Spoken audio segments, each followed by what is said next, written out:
Hi guys, welcome to Richard Cabile YouTube channel, and today's video I will teach you how to turn on battery saver on itel mobile phones. Okay guys, but before we start, kindly subscribe to my YouTube channel by pressing the subscribe button and the bell to notify you if I have new video. So okay guys, let's start. Okay guys, you all have to do is go to setting on your mobile phone.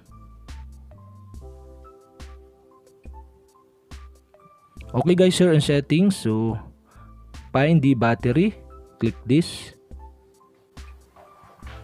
Okay guys, here in battery, so you can see the battery saver. So okay, click the battery saver.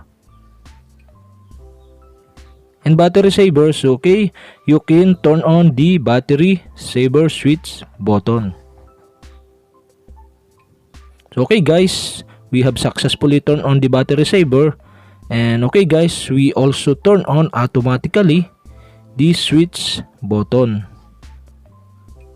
So okay guys, if the turn on automatically switch button are on, okay guys, you can adjust the setting below by select the percentage of the battery.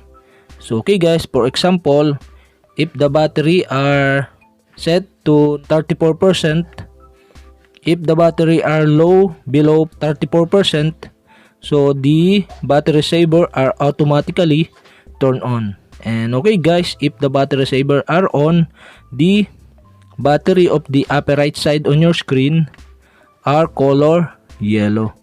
So okay guys, that's it, and if you have a question, kindly comment below, and don't forget to hit the subscribe button and the bell to notify you if I have new video. So okay guys, thank you for watching.